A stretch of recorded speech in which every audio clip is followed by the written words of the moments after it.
I'm Aaron Dean, and this is Advocate Today. The White House is announcing new actions to protect LGBTQ plus communities, their rights, and their safety. The White House is launching an LGBTQ plus community safety partnership. The DHS, DOJ, HHS will work with LGBTQ plus organizations to provide safe spaces for the queer community. That includes training and care for transgender and gender diverse youth. The Department of Education will appoint a new coordinator to combat recent book bans enacted at the state and local levels.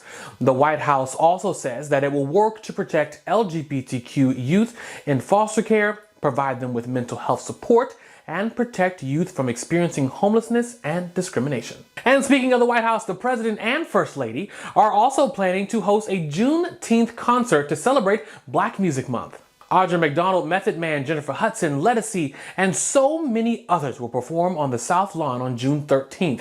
And you can't have a celebration of Black music without, an HBCU marching band. The Morgan State University and Tennessee State University's marching bands will also have a big role in this celebration. President Biden signed the bipartisan law into 2019, making Juneteenth the nation's newest federal holiday. And switching gears, the number of daily migrant encounters on the U.S. southern border has been low since Title 42 has ended. According to the Department of Homeland Security, Border Patrol saw about 3,400 migrants a day since May 12th.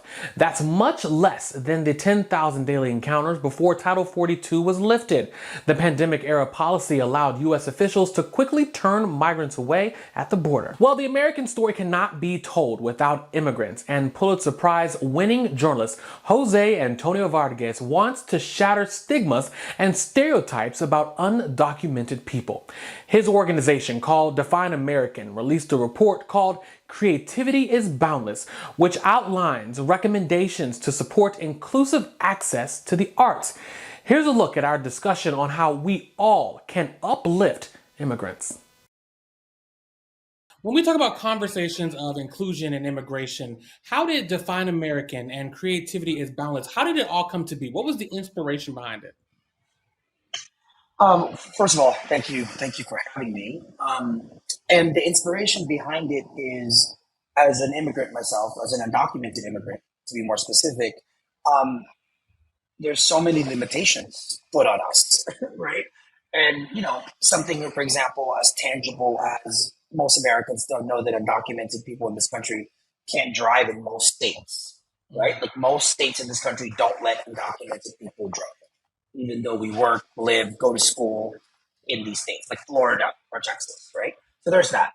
So there's so many limitations, and part of the limitation is if you're an artist, filmmaker, photographer, a painter, all the different arts across mediums, across different practice areas. And you're an immigrant and you happen to be undocumented or whatever your immigration status is, there are actually barriers, right? There are actually barriers put in your way for you to get any kind of support. May that be a scholarship or a fellowship or even like an internship, right?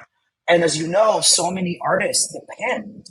I would venture to say the majority of artists in this country, particularly artists of color, depend on these scholarships and fellowships and grants and awards as a way to supplement their income. And it's a way to really work on their craft.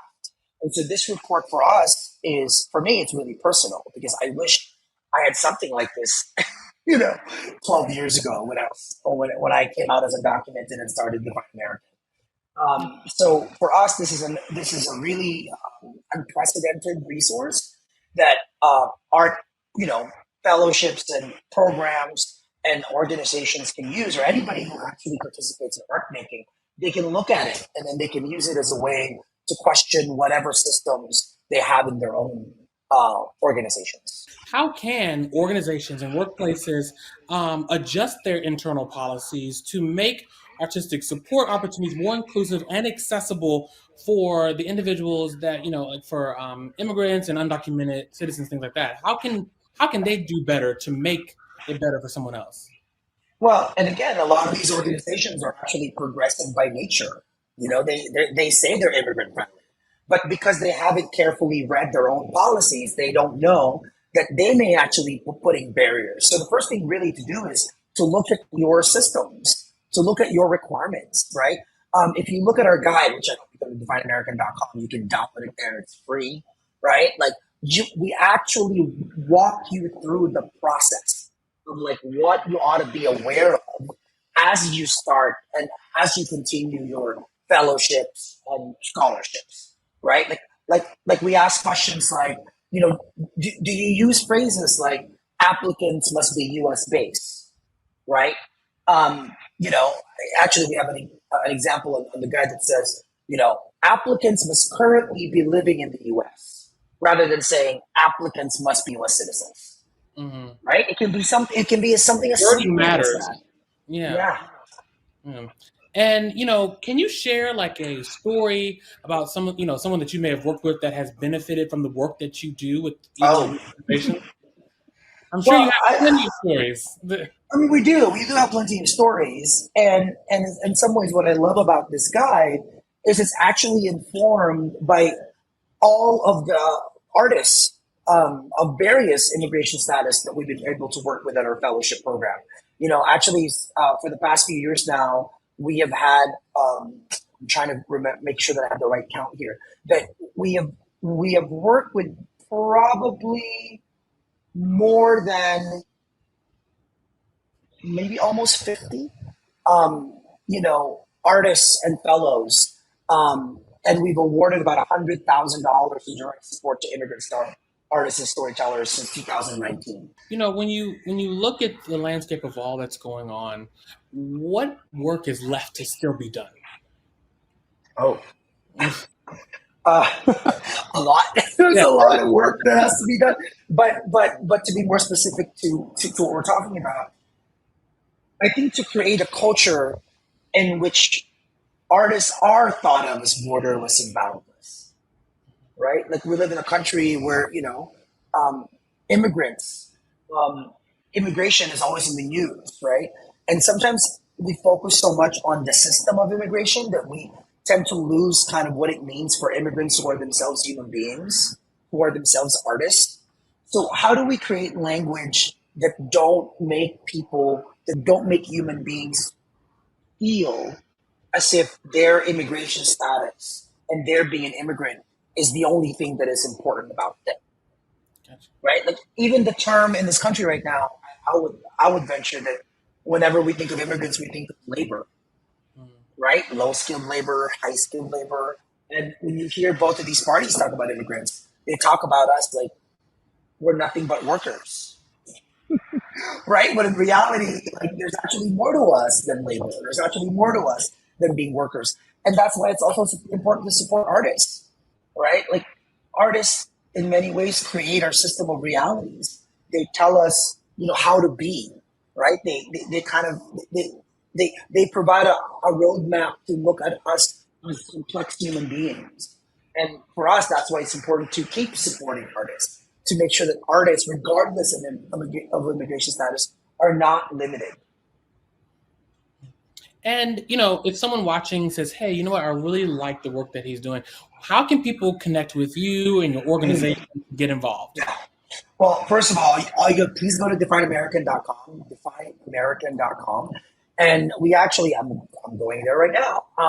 Because we have, once you go to the website, you can easily look at all of the work that we do and the people that lead that work, right? So at Define American, we actually have two incredible people who work on our storyteller advocacy and support programs, and that's Bethany and Onyx. They have their contact info on the website. You can reach out to them.